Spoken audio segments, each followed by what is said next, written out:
Yetta, I think we might be in trouble. Trouble's bad. No, wait, don't run. This kind of trouble's lots of fun. Moving forward with the Dekker Team. Moving forward together with the Dekker Team. We are thrilled that you get to be here for the fun. Even though it's been over 653 times that we've created Life Inside Track episodes for you, we are still going to continue to share insider tips, making house home, and how to build wealth wisely through real estate. Great news is, if you haven't subscribed to the YouTube channel, do it. The Dekker Team one, not just any channel, our channel. And you can get access to them from anywhere, because you can even go to CHRI.ca and listen to the shows there or watch them on YouTube. That's right. Speaking of CHRI, Yeah. I am Hi, Care. Care. Yes, great to be back with you guys. And I love these conversations. I'm learning so much. And we're talking about investing and, you know, that whole kind of myth, which is actually kind of true, that you need money to invest money. But I want to talk a bit more about like how to invest and what kinds of investments when you talk about long term. And I know you guys have had lots of experience in this area. But I've been learning about this term speculative Speculative. Speculative And you said investing. that with a little bit of hesitation. Which is probably what I should, yes. Yeah, it's appropriate. Okay. Right? Because you should be hesitant, or it would be wise to be hesitant about speculative investing, because it may go really well and it may go really, really bad. Now, is this so the it's a same little as- bit like gambling. Yeah, and like stocks or not like stocks? We're talking real estate Yeah. speculation right now, because that's our area of expertise. Right. So it still would apply to stocks. Okay. And Because of the risk thing is what I'm thinking about, right? Yeah. And our expertise and our knowledge base and our learning mostly is going to be focused around real estate. Not that we don't have stocks, not that we haven't done speculative stocks, and we don't want to go down that path, because we are by no means experts at that. Okay. Or Yes. So what is an example of speculative? Well, speculative investing in real estate is like, maybe you find a piece of blank, empty land, okay, vacant land, and you buy it speculatively that the city is going to grow a certain direction, that the city may at some point say, we're going to bring services, we're going to change the zoning from rural to residential, and you're going to be able to subdivide that and make a fortune. That's speculative. Another thing that's speculative is if you're buying a new home construction that you're not going to move into, that you want to buy it either to flip it when it's completed, or you're going to rent it when it's completed.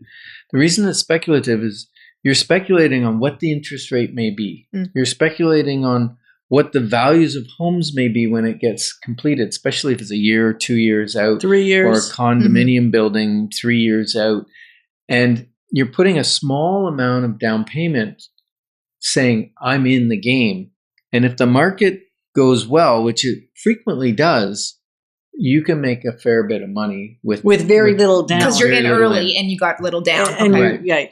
But for every person that's made a ton of money that way, there's some people that have lost money that way, because real estate markets are cyclical. They go up and down. The demand for condos goes up and down. The demand for rent goes up and down. And interest rates, as we're well aware lately, sometimes they go up. So if you bought something or down, but if you bought something 3 years ago, for instance, that was going to close in, let's say, 2024, and you needed to close it while the interest rates were still high, your monthly payment would be so high, and you might not even qualify for the mortgage at that point. And that's why it's speculative. Sometimes it works out well. You can resell it. You can make a big amount of money compared to what the amount you invested. Some builders will allow you to sell it before you even close on it, which It's called an assignment, and some it's written out. You can't even do an assignment. Yeah. We've done some assignments for different clients at different times, which has saved them. Yeah. And it's a scary thing. The other time you run into speculation is if you're doing maybe a flip, right? So flips are, depending on how skilled you are, it may not be so speculative in nature. And if it's going to be a longer process to get the flip completed, so that's buying a home that's derelict or in really bad shape and whatever, it could be that it's in rough shape or just cosmetically it's not pretty, and all you need to do is prettify it. So that'll be pretty quick, but some will take longer. So you're speculating on what the market will be when it is done. You're also speculating on who will be in the market looking at homes, because in some of the markets of the last 35 years, what we've seen is that the lower end is moving quicker. Other times we've seen the mid-range is robust. Other times even the high end is robust. So it goes kind of all over the place, right? In terms of what people are primarily looking for. And so that can be a speculation. And then if you haven't got the zoning already identified, or you're attempting to turn it from a single family into, say, a duplex, you got zoning things that adds another. So when you don't have answers, I think that's really where there's a lot of missing answers when you go into it. I think it's a good subject for another show, but the difference between wealth building and earning income. A flip is about earning income. Buying and holding is about wealth building.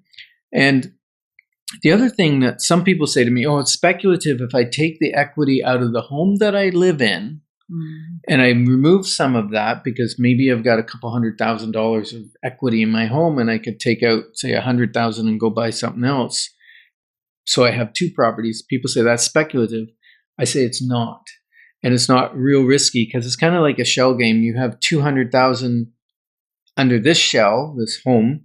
And if I divide it and I take 100,000, I put it under this shell, this other home, I still have 200,000. It's just divided into two properties. So now I own two properties of 100,000 equity each. And they're both going up in value if I've planned it right and I've bought in the right place. If you don't get an education, if you don't have a trusted advisor or guide, as we might call it, on your side, the problem is you don't even know you're speculating, and you might be speculating. That's right. And when it's really, really not speculating is when I'm buying something at a certain price, my interest rate is locked in, I know exactly what my payment's going to be, and I know exactly what I can rent that property for because I've done my research.